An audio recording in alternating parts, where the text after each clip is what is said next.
இவர் எனக்கு சுத்தமா பிடிக்காது. ஏன்னு சொல்றேன். நான் சின்ன வயசா இருக்கும்போது இளையராஜா பாட்டெல்லாம் வந்து எங்க அப்பா ரிங்டோனா வச்சு கொடு அப்படின்னு சொல்லி டார்ச்சர் பண்ணிட்டு இருப்பாரு. அந்த போனை உடச்சி உள்ள யாரா அது பாட்டு பாடிட்டு இருக்கிறது, அவங்கள சைக்கோத்தனமா டார்ச்சர் பண்ணணும் அப்படின்லாம் யோசிச்சிருக்கேன். பட் ஆனா ஒரு கொஞ்சம் வருஷம் கழிச்சு நான் ஊருக்கு போயிட்டு இருக்கும்போது அந்த ஊர்ல இருந்து சிட்டி பக்கம் வரணும் அப்படின்னா ஒரு 1 hour டிராவல் பண்ணி வரணும். அப்போ வந்து டவுன் பஸ்ல வந்து இளையராஜா பாட்டு போடுவாங்க.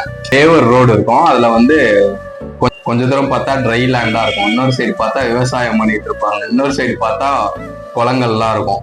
அந்த மாதிரி ஒரு சீனியருக்கான ஒரு பிளேஸ்ல வந்து இளையராஜா பாட்டை கேட்டு போகும்போது ஒரு மாதிரி ஒரு அலாதியான ஒரு இன்பம் இருக்கும் அதுல.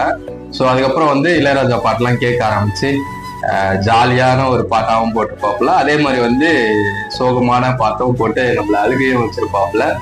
ஒரு ஆர்ட்டை கன்சியூம் பண்றதுக்கு வந்து ஒரு டைம் எடுக்கும்ன்றது புரியுது. மேபி இப்போ வந்து எனக்கு அனியோட பாட்டு பிடிக்குது. இது வந்து ஒரு 5 வருஷம் கழிச்சு அனியோட பாட்டு எனக்கு பிடிக்குமான்னு தெரியல.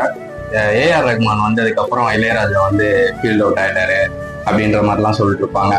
ஆனா அவர் வந்து 2000க்கு அப்புறம் வந்த பாட்டுலாம் பாத்தீங்கன்னா வேற மாதிரி ஒரு ஃபீல்லாம் போட்டிருப்பாரு. அவருக்குன்னு ஒரு கரெக்டான ஒரு படம் கிடைச்சது அப்படின்னா போட்டு தாக்குதல் பண்ணியிருப்பாப்புல. கடைசியா அந்த விடுதலை வரைக்கும் அருமையான பாட்டெல்லாம் அவரு கொடுத்திருப்பாரு. அதே இப்போ வந்து ரீசெண்டா வந்து ரிலீஸ் ஆனது வந்து 1540வது படம் இளையராஜாவுக்கு.